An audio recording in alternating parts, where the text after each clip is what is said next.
why newer isn't always better. It sucks. It's a piece of shit. I just don't like newer cars. New cars are just built to break. What's the best SUV of 2025? Like new model? Yeah. None of them. Nothing new.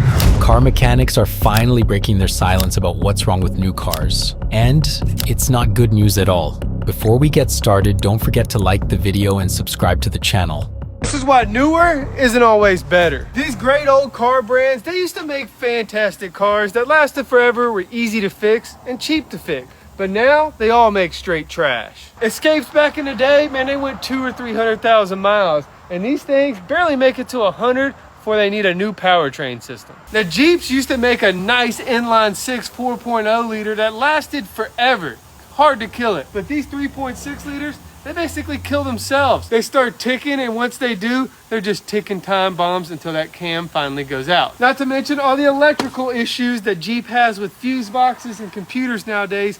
It makes them a nightmare to diagnose. Now, Honda isn't excused from this mess either. They used to have cheap, reliable vehicles that lasted forever. But nowadays, these things got CVT transmissions, and when they fail, you can't even buy the internal parts to fix them cheap and easy. You gotta buy the whole entire transmission, and it costs thousands of dollars to do that. Now, Chevy's transmissions are some of the worst on the market. They fail all the time. And the worst part is they're connected to engines that are known for lifter issues, connecting rod failures, and a bunch of other issues as well. While these trucks used to be cheap, affordable, and durable, nowadays they're expensive and they just don't last nearly as long. Now, no car company is exempt from this. All these new cars suck and they all break. And when they do, they don't make it easy and cheap to fix. They want you to replace the whole powertrain system or one big component, or they release some software update that costs them nothing to make, but they still charge you hundreds of dollars for it. Now, these are all the reasons why mechanics hate new cars. Mechanics like to fix things cheap, easy, and quick. And that's what makes our customers happy. And with these newer cars, they're trying to make that impossible. I feel like every new car brand is having major issues now, and especially when it comes to the engine. And I think this is one of the biggest things and no one's talking about it. If you see on this right here, this is the oil fill cap on the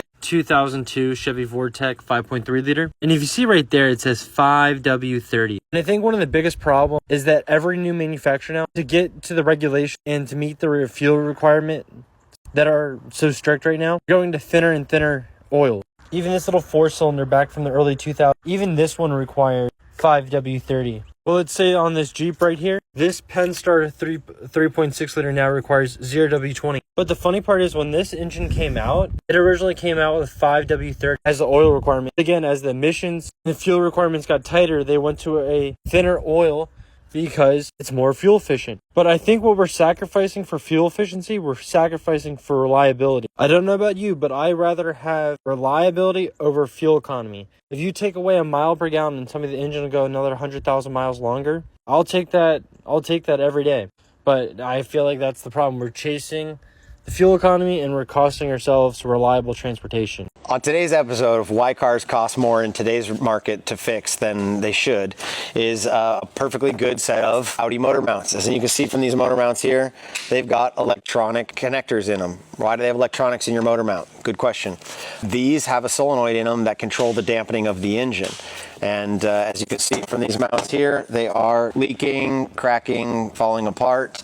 So as anybody could understand, that a solid rubber motor mount that we've used for decades prior didn't have this problem. Once they started getting fluid filled, it added more expense to it, added more problems.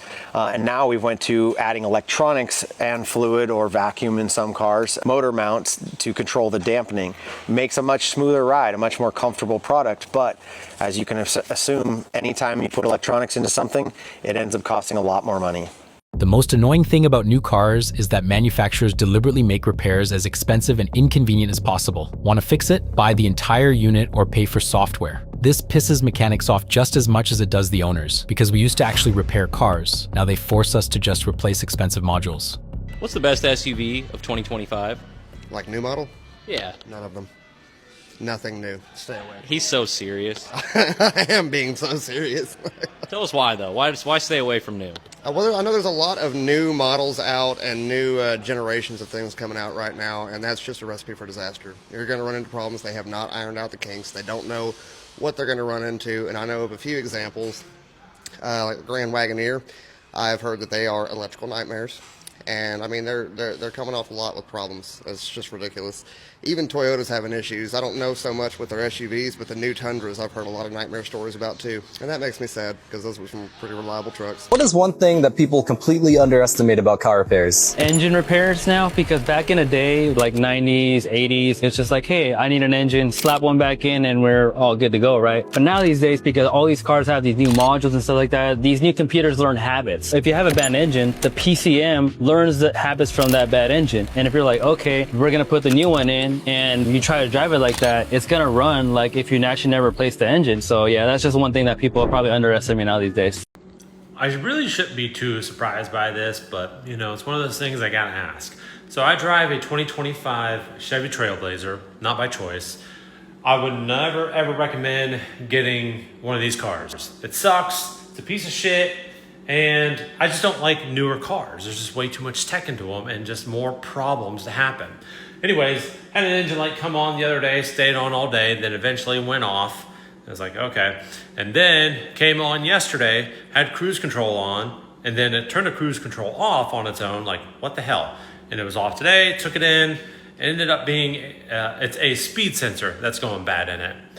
And so I'll take it to the dealership next week and get that fixed. But my thing is, with all the tech that's in these cars now, you would think when an engine light comes on, it would tell you right on the dashboard, self-diagnostic, hey, here's what's going on. Here's the issue. This is why your engine light is on. But no, you still got to take it in for them to check it and all that shit. Maybe they have that option in the like other cars, maybe more expensive cars. I'm not sure, but I don't know why you couldn't just do that in something like this. Just, you know, put on the screen why the engine light's on. But anyways, yeah, that'll be fun to get fixed. I'm a mechanic. I just put my 2 weeks in so I could go to college. Yeah, I did all that this morning. Let me tell you why. This industry is just, it's done. There's nothing else to say about it, really. There's a survey that was done. They interviewed 2,000 technicians. Do you know how many people recommended this job to another person? 7% of the fucking industry. You make next to nothing. You're promised almost no hours because nobody wants to bring their cars in anymore. And then through the whole thing, the tech just gets shafted on every single part of it. Labor prices have been going up, but mechanics don't get paid more. New cars are just built to break and have fun trying to diagnose one, let alone work on one, actually. So somebody who's hanging up the jersey, if you want my advice, learn how to fix your own car, own a scan tool, own some tools that can get you along. Don't buy a new car. I'd honestly say don't own anything newer than 2015. I done had to take a 20-minute break, bro. Look at this shit. I don't even know what the fuck I'm doing, bro. I gotta replace a fuel pump. I only quoted 5 hours. I gotta take out the seat. I gotta rewire all these I hate being a mechanic, and that's exactly why I'm getting out this shit. Now, at first, I thought this mechanic shit was sweet. Don't get me wrong. It was so fun. I loved working on cars, and I still do. I literally got a whole project right here. But I got tired of dealing with all the bullshit. The thing about being a mechanic, especially a repair mechanic, is you're nonstop clocking in the straight bullshit, dealing with straight issues. You're literally a car doctor. You're getting paid to fix a car. So guess what? You're getting paid to fix problems. You're damn near a fucking therapist at the same time. Like, imagine if you and your bitch was just straight having problems all the time. You would not enjoy that shit, right? That's exactly what it feels like being a mechanic. And on top of that, you gotta learn every fucking trade. It seems like you gotta learn some plumbing skills because you gotta deal with cooling systems. You gotta be damn near a fucking electrician because all this shit is running on sensors and electricity now. Mechanics hate what the job has turned into. You used to actually repair cars. Now you have to be a plumber, an electrician, a welder, and God knows what else, all at the same time. And you're doing it on cars that were deliberately designed to be as hard and expensive to fix as possible. They do not build new cars to last anymore. This is a 2025 Hyundai Tucson. Look inside. This is brand new, off the lot, literally no miles on it. And we're taking it apart for a front end collision, okay? And this blocks the wind from going in the door. All down here, it sits at the bottom of the fender, okay? This is what happens. Oh. So all this will sit in here. Next year, this bottom of this fender is gonna be completely rotted out. Something that's completely avoidable. I'm sure they could design something that doesn't hold water, but they don't want your car to last, and that is proof. Yeah, you guys tell me. Is it normal? Is it normal to have, now, it's a 2022, by the way. Is it normal to have both of them fail the exact same way at the exact same time at 60,000 miles? Because I don't think that's normal. I don't know, man. I'm going to the Chevy dealership tomorrow, drop off my next truck, and should I say something to them? What do you guys think? Just for context, they don't have any grease fittings. None at all. Here, hold on. Let's go outside to my 2500. I'll show you something. Up to my truck now. Bear in mind, I'm just walking up now. Look, grease fitting. Why do they do this? Come on, Chevy.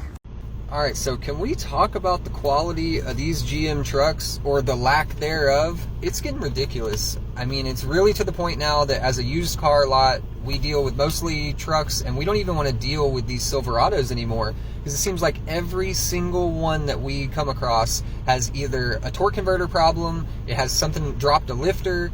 I mean, the common issues on those are just so widespread that we can't even seem to get, you know, Silverados that are drivable and sellable. You know, it's ridiculous. And this one here I'm in now is a 2020, only has 39,000 miles on it. A 2020 Silverado with 39,000 miles on it, and the torque converter is already bad. I mean, this is ridiculous. The quality of these GM trucks has gone down the drain, seriously. And I mean, this is coming from a guy who absolutely loves LS engines. I love stuff with the LS engine. I loved building them, doing all the performance mods and all that, but the stuff that is coming from the dealership these days, it's garbage. It is absolute garbage. Sorry, GM. It's the truth. This isn't just some hater's opinion. This is a guy who sees what actually shows up on the lot every single day. And they don't even want to deal with the newer Silverados anymore. The quality of a lot of these trucks has genuinely gone downhill. You know, I couldn't agree more, man. Ford and GM have fallen so far from grace. I mean, what used to be one of the most reliable, respectable, serviceable vehicles on the road is nothing more than a fantastic plastic hunk of junk, if I put it politely. Just a bunch of computers and a bunch of bullshit that nobody asked for. And this one, as you can see, it's a new body style. Guess what I had to do to it? An engine. Already. Truck ain't even 4 years old. Already needs a motor. But that's not the only thing, right? It wouldn't be so bad if they were as serviceable as they used to be. You know, the old Silverados, you could yank the motor out of that thing in an afternoon and give it back to the customer before lunch. Not this fucking pile, man. They have engineered these things. I'll show you. It's just such nonsense, man. There's just so much bullshit in the way these days. And I kind of wanted to, I was putting this back together because this truck refuses to leave, man. I'm going to make another video about that.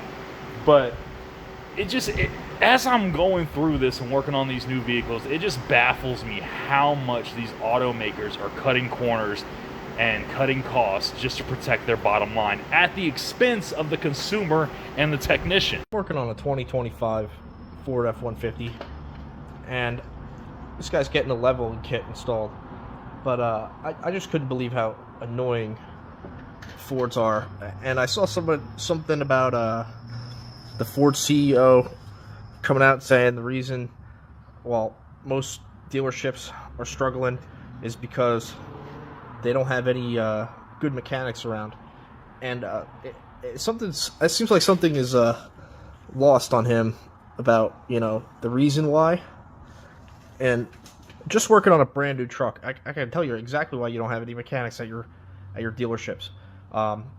Because if you look at the way they design stuff at Ford, and I mean, I'm a Chevy guy, but this is just absurd. I mean, you got a 2025 F-150 that you can't get these, in order to get these struts out, look at all the shit you got to take off. You got to take the upper control arm off.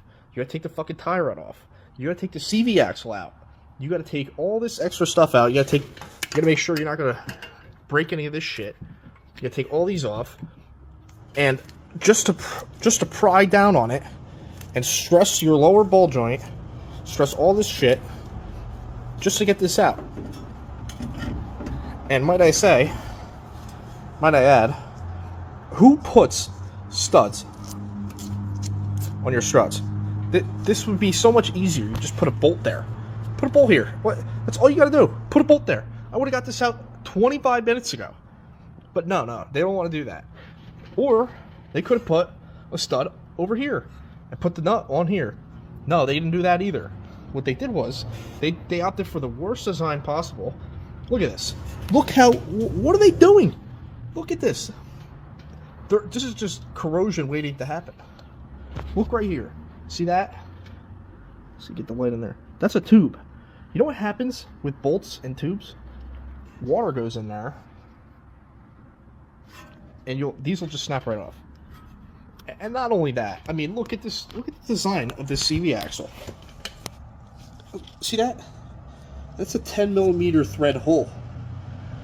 This is what the nut looks like. That holds the whole CV axle on. The whole CV axle. Are you kidding me? Here's the real reason Ford can't keep mechanics. It's not because there aren't enough good techs. It's because working on their trucks is pure misery. Just to pull a strut, you've got to tear half the suspension apart. Upper arm, tie rod, CV axle. This is a prime example of why it is so expensive to repair today's vehicles. This Mazda CX-5 came in with a differential bushing that was completely blown out and torn apart. And as you can see, that bushing is completely ready to fall out of the car. Mazda does not sell this bushing by itself. This bushing is easily able to be pressed in and pressed out. However, they don't supply it to us or anybody in the world. So the only way to service this bushing is to replace the entire subframe. And that is a lot of added cost, time, labor, materials that is unnecessary. And we hate to see this, but our hands are tied when we cannot get the parts. Look, this technician shortage is not because nobody wants to work. It's because the industry keeps making it harder and harder to do a job that is plenty hard all on its own. So how do we fix it? We can't wave a magic wand, but what can we do?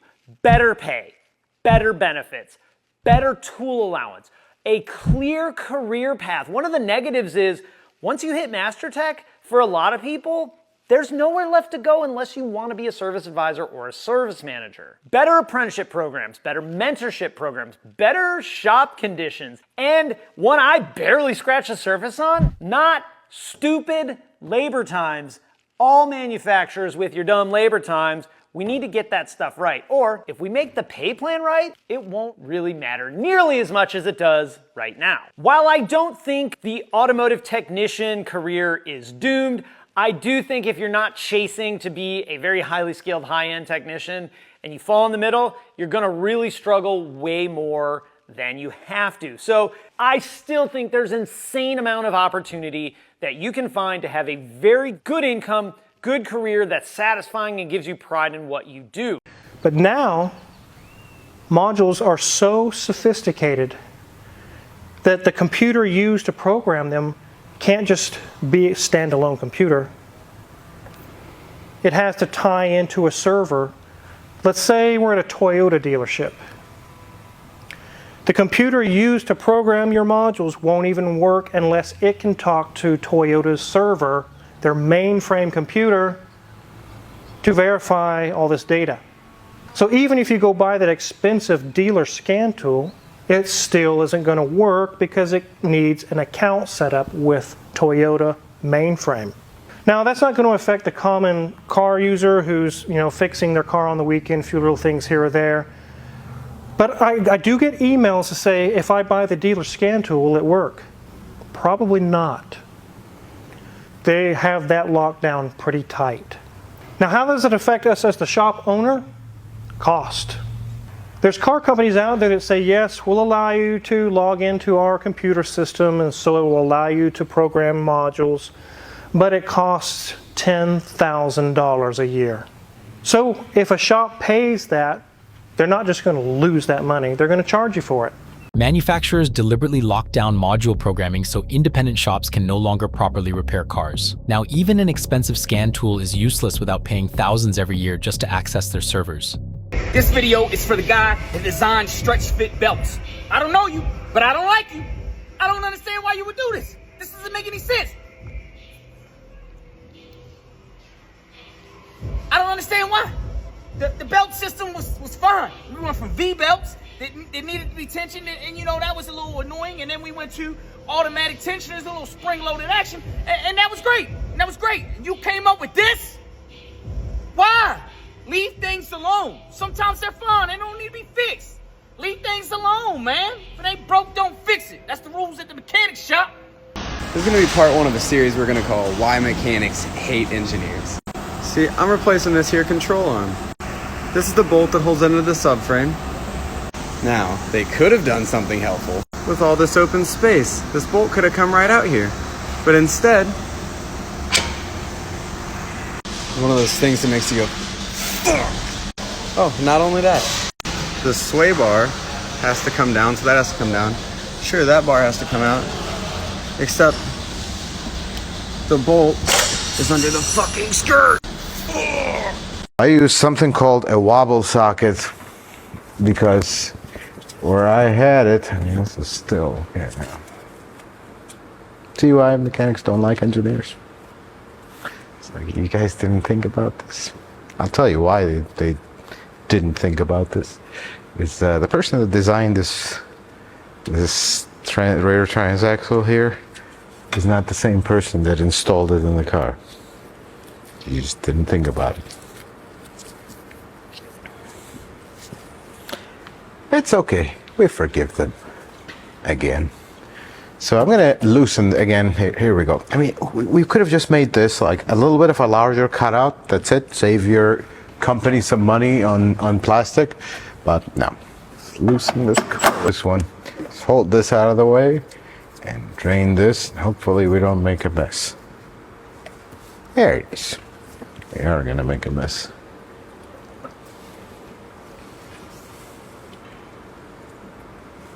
You're good. Yeah, this is, folks, working on cars. Look, I get it. But this is, we see this all the time. It's like, what were they thinking? I know they were not thinking about us, but it's okay. We kind of got the message. Okay. Engineers don't think about service when they design cars.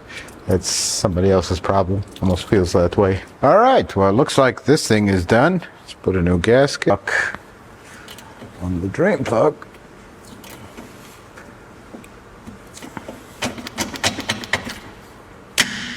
How are we going to be able to get it out?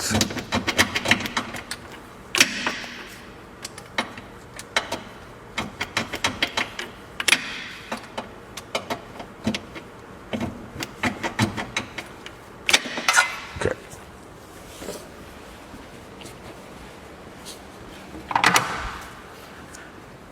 Going to start light negotiations. It may escalate.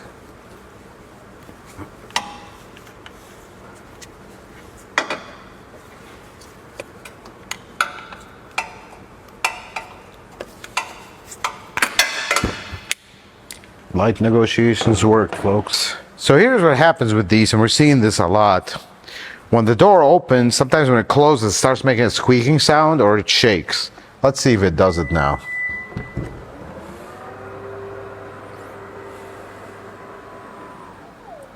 Watch it not do it. Never does it when you want it to do it.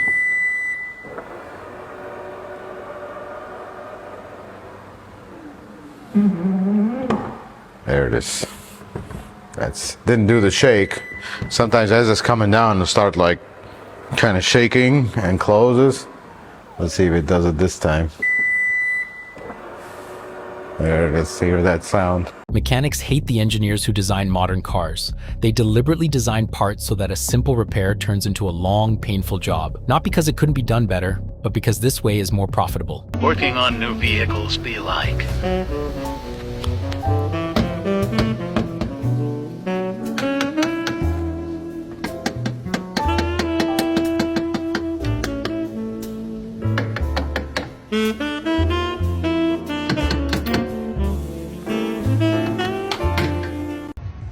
It is days like this where I absolutely appreciate working for Ford, because GM, this spark plug design, this is so stupid.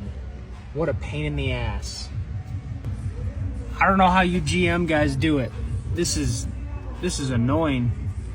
These spark plugs are in the worst location. I cannot do it. New Chevrolet trucks, Silverados. Thumbs down big time. 2020 Silverado. These new LS motors, if you get 60, 70,000 miles without eating up a lifter or a cam lobe and all, congratulations, you made it past more than most of them do.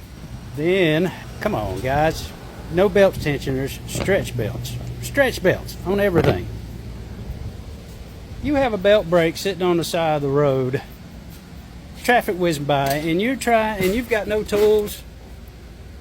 Whereas a regular used to, you just had a regular ratchet, you could hold the tensioner, slide the belt on. Yeah. How can I even explain this?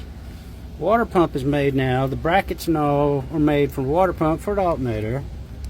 And of course you got one bolt there that, yeah, won't even come past the fan, so you got to take that all out one assembly. Bracket also is part of the AC compressor. Hooks onto the AC compressor.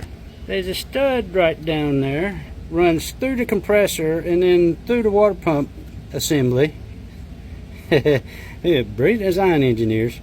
I gotta pull that stud out and then try and wiggle the compressor off to get the friggin' water pump off. You want college education for free and this is all the education you get? Come on guys, a monkey could design better than this.